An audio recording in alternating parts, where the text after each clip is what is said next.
Let's do a quick recap of where we are so far with our marketing journey. So far, subscribers have opted in to get your free offer. Along with emailing them a free offer, you've also presented them with an introductory offer on the thank you page. Now we can start building the relationship and engaging them. First things first, as soon as subscribers opt in, and they get the free product, the very next thing you should do is send them a welcome message. This is so you can tell them about yourself, who you are, why you do what you do, and why it matters to people like them. If you have any type of attention-grabbing blog posts, articles, videos, cheat sheets, anything that's relevant to the paid product, you should also include those links in this welcome email. You can also include links to your social sites and encourage them to join. The goal is to deepen that relationship by getting them to get to know you more. Then we walk them through a series of 2 to 4 engagement emails. You don't want to make it longer than that. Typically, we found out that the best time to sell to new subscribers is during the first week. So you don't want to drag this phase longer than this. So the goal with this next sort of 4 emails is to show them the value of your products, and the way we can do that is by putting them first. So we're going to find out what it is that they're struggling with, what they want to accomplish, and how can we get them there. Now we're going to take this one step further. It's not enough that they see the value of your product, because behind that understanding there's also fear. They might see the value, but they're not sure if they can pull it off. They're not convinced they can do it. This fear, this doubt is what you need to speak to. So what I'm trying to say is not enough just to demonstrate the value. You should do it in a way that helps them score little wins each time they have contact with you. And in the process, you build up their confidence that this will work for them. Obviously, they're here because they're looking for a solution to a particular problem. When you look at that problem, consider the fact that there could be many things causing that problem, smaller issues, and when they're combined they create this big issue. If you can help them solve some of those smaller issues, by giving them small wins each time they see and are engaged with your content, then they'll be back for the big win, which is to buy your product. We do this by creating a sequential series of delivered content. Each part of this series is versus a different solution to a particular problem. Why don't we walk through this together? Let's say that you're a parenting coach, and you sell a 5-week, How to Suck Less at Parenting coaching course.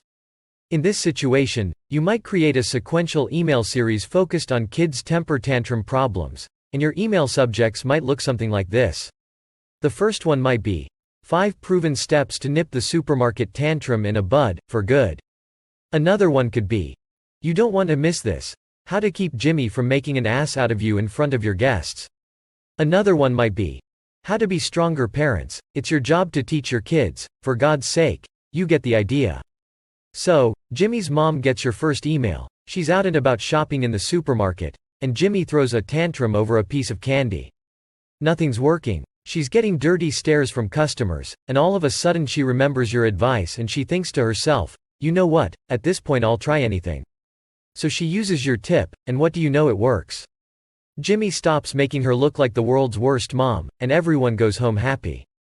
Just in time to get your second email. Now they have company over the next night, and obviously the last thing anybody wants is to look incompetent in front of guests. So you can bet, she's gonna give your advice a try. See how this works. With each email tip that she tries, her trust in you grows. That happens because you've shown her how to get the results that she needs. Now she's starting to see the light. She thinks, wow, this person really knows what she is talking about. And her desire for your stuff has gone way up. More important than that, you've also helped her to trust in herself, because what she tried worked. Her sense of confidence in her ability to handle these situations has increased. This is a huge win-win for both of you. You're doing a good thing, and you're also marketing effectively at the same time. Now, with each email that you send out, you also pitch your main product, your 5-week, How to Suck Less at Parenting course. This entire concept is based on what some called razor blade model. The idea is that you buy the razor and then you buy the blades as an upsell. The basic promise is that valuable content related to a particular subject is provided first, and then a product or solution is introduced later. You give away something up front because you know that the real moneymaker comes later. That's what I'm advocating here, but here's the thing, this only works if we make sure what we're doing is putting her first, and you can accomplish that by approaching it this way. As we said before, she's here because she's looking for a solution to a particular problem. So your job is to first identify what that problem is, and then find a solution to it. And then you need to break that big problem down into smaller problems and causes. Then, figure out where she is right now, and where she needs to be.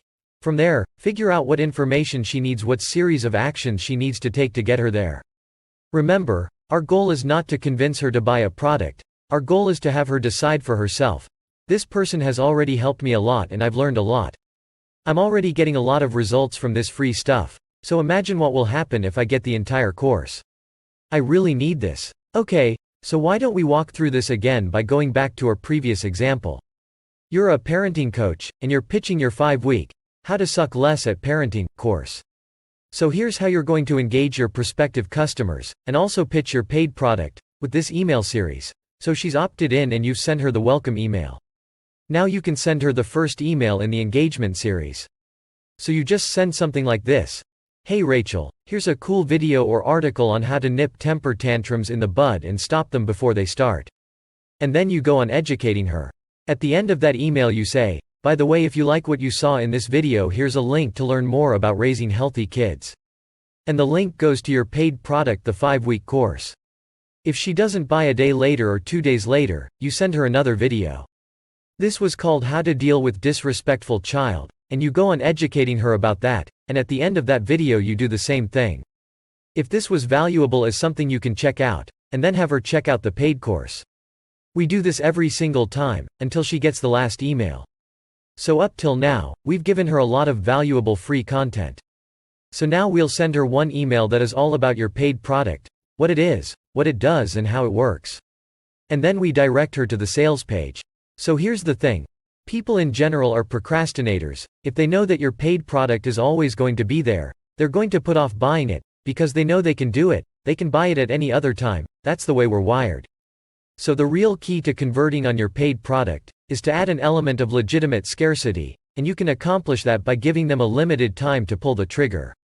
You can do this either by giving them limited time to get discounts on a product or add bonuses if they purchase during that time period, or if you're selling modulators course or a membership site, you can waive the sign-up fee or you can do open, close carts, meaning they only can join during that time period. If they visit the core offer page after that time period's, enrollment is closed. Now what you do on the last engagement series email, you present your paid product, and then you tell them to timeframe, they have to take advantage of the discount or the bonus or enrollment. And you should keep this time period, very short preferably, keep it under 48 hours. Then you send out 2 follow-up reminder emails, one in 24 hours, and one on the last day letting them know that the offer will go away for good. The key is to follow through. This only works if the scarcity is real. In other words, they will not be able to get the bonus or the discount or be able to enroll at any other time, but that time